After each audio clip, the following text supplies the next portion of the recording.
Welcome back to another episode here on the Eternal Sith Network, where you get all your Star Wars news. Guys, we have the breakdown, yes, for Bad Batch Season 2, Episode 3. Let's get into it, but before we do start, remember, hit that subscribe, like, and notification bell so you're always in the know on everything Star Wars. And once you're done watching this video, go check out my last one. Give it a thumbs up as you watch. Let's start the show.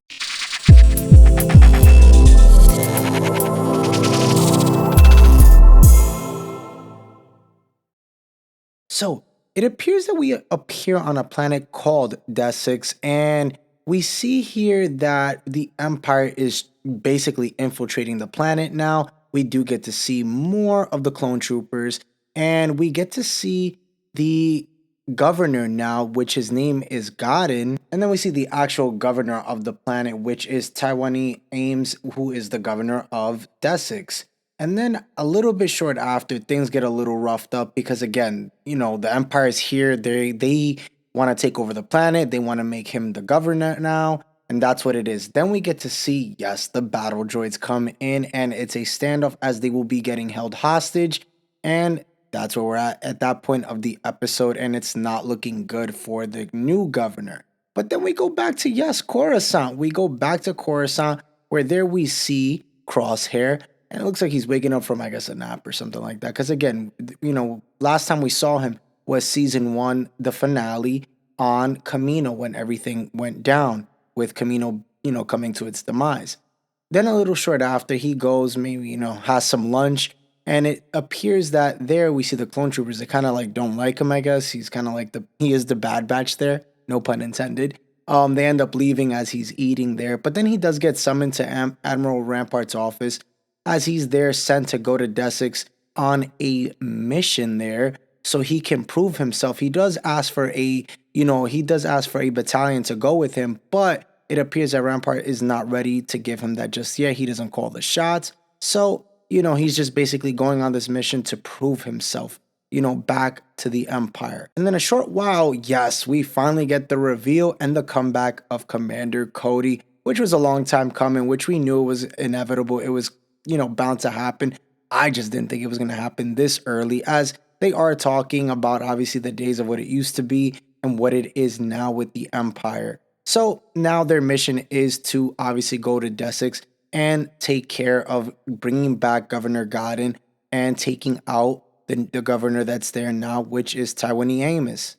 So as they do go back to Desix now, we do see that they are in battle. We get to see the battle droids. We get to see the Dronkids. We get to see Crosshair and Commander Cody going at it against, obviously, the little battalion army that they have there on Desix. And what's cool is we get to see the BX Commando droids in the actual episode as well. So that was cool. There was a lot in this episode that we get to see.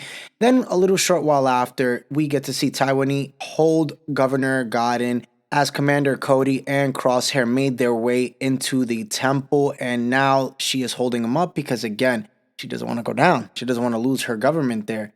And one of the names that comes up in the crossfire of, kind of talking is Mina Bonteri, who was actually mentioned, and we've seen her in the Clone Wars, who's a very good friend of Padme Amidala. So that was a cool reference to have there. But you also see Commander Cody there kind of like reasoning with her and understanding that, again, they're doing this for peace. They want peace. They want to establish peace. But we know that that's not what the Empire is about. But Cody still has that good in him. We see that there. And I thought that was really cool to see that back and forth where he took his helmet off, puts a blaster down. But of course, again, the job is the job. And Governor Grotton tells him to basically shoot her down. And if he doesn't, he'll face consequences when he gets back to Coruscant. But of course, who ends up shooting the governor, Tawni, ends up being Crosshair. So again, we know that he's that cold-blooded killer. He's doing what the job needs to be done there. And then we go back to Coruscant, obviously, and we see, yes, Commander Cody and Crosshair talking in front of what it looks like probably a list of names of maybe clones that have passed from the war so far on what's gone down. And one of the interactions I thought was really interesting between the two. And Commander Cody tells Crosshair that this new empire, are we making the galaxy better? Well, what makes us different than the droids is that we make our own choices and have to live with them. Now, that was deep as hell. I don't care what anybody says. That was a deep saying right there. That was a deep quote right there. And it's true. It really is true. And you see that difference in Cody. Cody still has that good in him, even though Order 66 went down and his inhibitor chip obviously went off. So then right after we see Crosshair going to Admiral Rampart, and he's told to do a mission as basically, Crosshair redeemed himself. And Crosshair actually says, why don't you tell CC224, which is Cody, to go do the mission? And it ends up being that Cody went AWOL. So you know what this means. He's gone. He's out. Now, my theory is that probably one of the next episode of the ones coming, we'll probably see Rex come in and the Bad Batch come back, obviously, because obviously we took some time and had an episode, which I really like, that we kind of like in the Clone Wars arc where we have different arcs and it's like, again, we have a lot of episodes to give. So it's nice to see the difference in what they're doing and having, not every episode has to be the Bad Batch and it can touch a different story, which I really like. But Cody's out. He's out of the Empire. He went AWOL, as Admiral Rampart said. So that means it's going to probably be Crosshair going after him to basically execute him. And now this is where Rex and the Bad Batch come in. But overall, guys, I thought it was a really good episode. I'm super excited. I give this episode an 8 out of 10.